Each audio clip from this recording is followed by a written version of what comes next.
गेंदे और गुलाब की बहार है, बड़ा ही सुंदर आपका श्रृंगार है। पीले हरे बाग पर लाल किनारी, पीले हरे बाग पर लाल किनारी, चित्र से महकता हुआ सजा हुआ आपका साईं दरबार है। आप सभी साईं दरबारियों को प्यार भरा साईं राम। मैं राजेश कुमार एक बार फिर आपके सामने उपस्थित हूँ।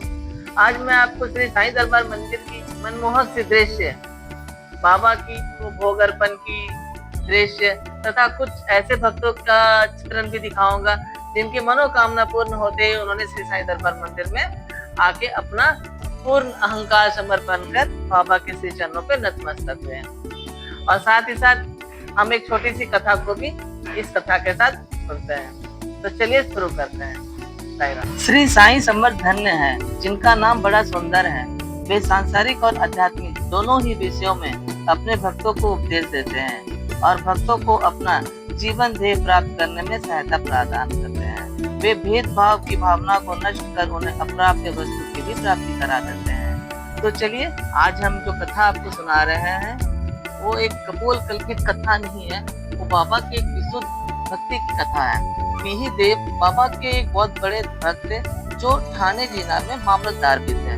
उनकी माता ने लगभग 25 या 30 व्रत लिए थे, इसलिए अब उनका उद्यापन करना आवश्यक था।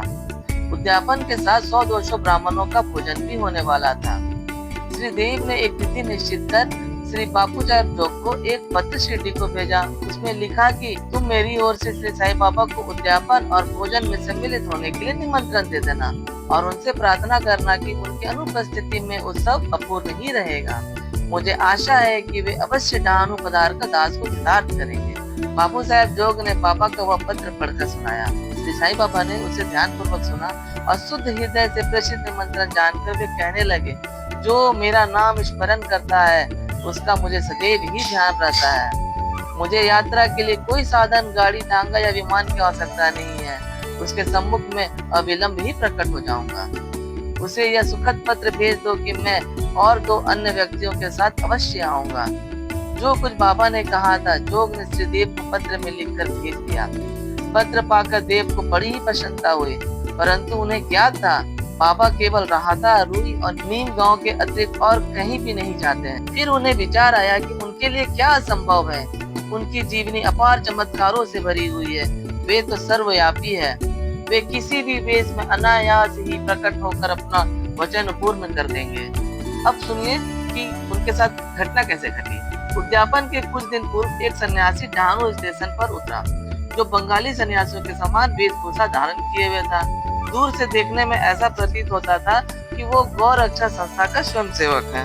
वह सीधा स्टेशन मास्टर के पास गया और उनसे चंदे के लिए निवेदन करने लगा। स्टेशन मास्टर ने उन्हें सलाह दी कि तुम यहाँ के मामलतदार के पास जाओ और उनकी सहायता से तुम्हें यथेष्ट चंदा प्राप्त हो जाएगी। ठीक उसी समय मामलतदार भी वहाँ पहुँच गए। तब स्टेशन मास्टर ने सन्यासी का परिचय उनसे कराया और दोनों स्टेशन के प्लेटफॉर्म पर बैठे वार्तालाप करने लगे। तभी वी देव ने उन्हें बताया कि यहाँ के जो प्रमुख नागरिक श्री राव साहेब नरोत्तम सेठ है, उन्होंने धर्मार्थ कार्य के लिए निर्मित चंदा एकत्र करने के लिए नामावली बनाई है। अतः दूसरी एक नामावली बनाना कुछ उचित सा प्रतीत नहीं होता है, इसलिए श्रेयकर तो यही होगा अब 2-4 माह के पश्चात पुनः यहाँ दर्शन दे। यह सुनकर वो जो सन्यासी था वो चला गया और 1 माह के पश्चात उसी दिन जिस दिन उद्यापन का भंडारा था, श्री देव के घर सामने टांगे से उतरा। तब उसे देखकर देव ने मन ही मन सोचा कि वह चंदा मांगने ही आया है। उसने श्री देव को कार्य में व्यस्त देखकर उनसे कहा, श्रीमान, मैं चंदे के निर्मित नहीं वरन भोजन करने के लिए आया हूँ। श्री देव ने कहा, बहुत आनंद की बात है, आपका सहर्ष स्वागत है। तभी सन्यासी ने फिर कहा, मेरे साथ 2 अन्य बालक भी है। तो देव ने उन्हें फिर कहा, तो कृपया उन्हें भी साथ ले आइए। भोजन में अभी 2 घंटे का विलंब था, इसलिए श्री मिहि देव ने उनसे पूछा कि यदि आज्ञा हो तो मैं किसी और को उन्हें बुलाने के लिए भेज दूं। तभी सन्यासी ने कहा, आप चिंता न करें, मैं निश्चित समय पर उपस्थित हो जाऊंगा।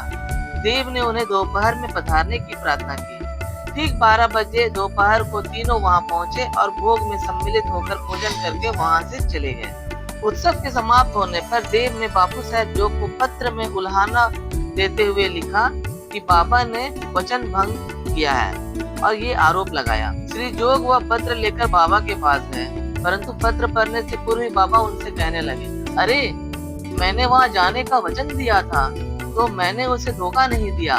उसे सूचित करो कि मैं अन्य 2 व्यक्तियों के साथ भोजन में उपस्थित था, परंतु वह मुझे पहचान ही नहीं सका। तब निमंत्रण देने का कष्ट ही क्यों उठाया था?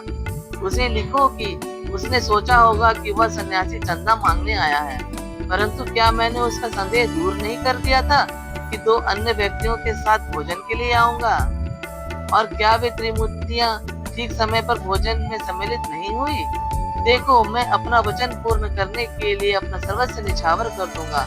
मेरे शब्द कभी असत्य नहीं निकलेंगे। इस उत्तर से जोग के हृदय में बड़ी प्रसन्नता हुई और उन्होंने पूर्ण उत्तर लिखकर श्री विहि देव को भेज दिया। जब देव ने उत्तर पढ़ा तब उनकी आंखों से अश्रुधाराएं प्रवाहित होने लगी। उन्हें अपने आप पर बड़ा ही क्रोध आ रहा था कि मैंने व्यर्थ ही बाबा पर दोषारोपण किया। वे आश्चर्यचकित से हो गए कि किस तरह मैंने सन्यासी के पूर्व यात्रा से धोखा खाया, जो कि चंदा मांगने आया था, और सन्यासी के शब्दों का अर्थ भी ना समझ पाया कि अन्य 2 व्यक्तियों के साथ भोजन पे आऊंगा। इस कथा से विदित होता है, जब भक्त अनन्य भाव से सद्गुरु के शरण में आ जाता है, तभी उसे अनुभव होने लगता है कि उसके सब धार्मिक कृत्य उत्तम प्रकार से चलते रहते हैं और निर्विघ्न समाप्त भी हो जाते हैं। साईं राम। इस कथा का सार बहुत अच्छा है। हम भी कभी कभी भगवान को निमंत्रण देते हैं कि आप मेरे घर भोजन के लिए पधारिए, आप मेरे किसी कार्य में आ जाइए, शादी ब्याह जैसे जगह पे हम मंदिरों में जाके भगवान को कार्ड अर्पण करते हैं। तो इस तरह जब कोई हमारे किसी कार्य में अनायासी पहुंच जाए, उसे अभद्रता से व्यवहार नहीं करिएगा और उनका प्रेम पूर्वक स्वागत करिएगा। इस कथा को यही विराम देते हैं। मिलते हैं अगली कथा में। श्री सच्चिदानंद सद्गुरु साईनाथ महाराज की जय। साईं राम।